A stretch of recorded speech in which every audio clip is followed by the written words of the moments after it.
even though he didn't use any memory manipulation techniques on her. Tsum is already Yami's puppet. Announcement, for every 1000 power stones in this story, this will get one extra chapter that day. 148, The Cube. Chapter 148. Title, The Cube. Story by? Edited by? _ When I heard what Tsum said, I just looked at my hand and clenched it. Tsum, do you know what marriage means for people at my level? She looks at me with a strange look in her eyes. She has noticed that I am in one of my moods, where I will explain something to her that will rock her world. My marriage will have to be a useful tool for the Inuzuka clan to rise higher. We already have a very stable internal stability in the clan. Now we need external. Sorry Tsum. But I can't. As I say this, I also noticed her eyes started tearing up. She was almost crying as she said to me in a low voice. You are always so smart, aren't you, Yami? But couldn't you find a way to let me down slowly, could you? Well, that would be a waste of time, little Tsum, but then again she is delusional enough to think that I would marry someone like her. She is a 7.5/10. And a soon-to-be fully fledged jonin. But that doesn't mean anything, I have had certain plans recently and I have finally figured out whom I will marry. Plus I honestly don't give a SHT about the Inuzuka, except that they are good pets and a good stepping stone.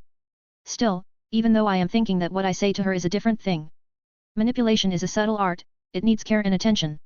With that, my face has a difficult look on it, as I say, we could still be together, though, it will have to be a secret. Tsum looks at me and tears up even more. You are horrible, Yami. Even while she says that, she still decides to hug me. I just hug her with one arm and pet her head. She truly is a pitiful human being, so attached to me, so clingy, she would die for me, she will be my side BTCH. Or as they say it here, she will be my concubine. She can't be with anyone else or it might ruin the internal structure the Inuzuka clan has. Then after some consulting and her talking to me about things, Tsum decided to go and rest. She will think about this. I know what she will choose. But I still give her the false illusion of freedom of choice, which she doesn't have. After that, I went back to my tent and went back to work on my little project. I take the red cube out of my jacket, storage seal inside. The cube is around the size of my palm, and it has Fuinjutsu seals all around it. The blank soul of the zero tails inside had stopped thrashing around. This little thing was something I didn't plan on creating at all in the beginning. But now that I have learned that it is possible, I am going to use it. I can't help but shake a little with excitement. I am gonna do it, now I am going to achieve unimaginable strength. I can barely control myself from using the cube. It isn't complete yet, but even now I can faintly sense the strange energy it produces. In this world there exist a lot of strange items, like the chakra fruit, Samehata, Kusanagi, and so many more. I have thousands of clones all around the world currently, searching for items like them. Currently, there aren't any items at the level of the chakra fruit or anything like that. But I look at my cube again, but this little thing will easily surpass the feats of the chakra fruit. Suddenly I sense one of my clones dispelled, and I get its memories. I bite my thumb, just enough to draw a slight amount of blood as I slam my hand in the ground. Poof! And a golden cane with a ring at the end appeared in front of me. This was the item that my clone that dispelled itself just got. It's called the Shogu. The Shogu is a special tool that, when wielded, it can produce a limitless amount of water. If the wielder has control of the Shogu, it creates water according to their wills, such as rain that falls across a region or a constant stream flowing from its tip. The water can take shape if the wielder desires. Truly a good tool, it was from the time of the Sage of the Six Paths. It was given to a family by the sage personally as a gift. It can only be used by the bloodline of that family. But I wouldn't call myself the best Fuinjutsu user alive if I couldn't easily take care of something this small. I was able to get this staff while looking through my memories of my first life. There were some times where I searched about this thing on Google and I remembered about it. My other shadow clones are also on similar missions, finding things that I could remember about my first life memories, during the time I searched for Naruto. I slowly put the cane close to the red cube and with my connection that I have with the cube, I activated another command in it. As soon as the cane touched the cube, strange markings went along the cane, as it slowly turned into liquid substance and went inside the cube. The zero-tail soul was screeching inside the cube, it was in pain, but that was good too. Since it will create more dark chakra and slightly reinforce the cube even more. Then suddenly I notice something underneath me. Whoosh! In a flash my hand digs underground and catches what it was. It was a little mouse struggling to get away from my grasp. It was a normal mouse. I keep those in the lab below this tent. This little guy must have dug his way out. Nope, he is not one of my rats, its chakra is also about average rat level chakra. Is this rat a spy? I use the Sharingan and look for anything indicating this rat is a spy. There is none. So I decided, and then ripped out the little thing's memories.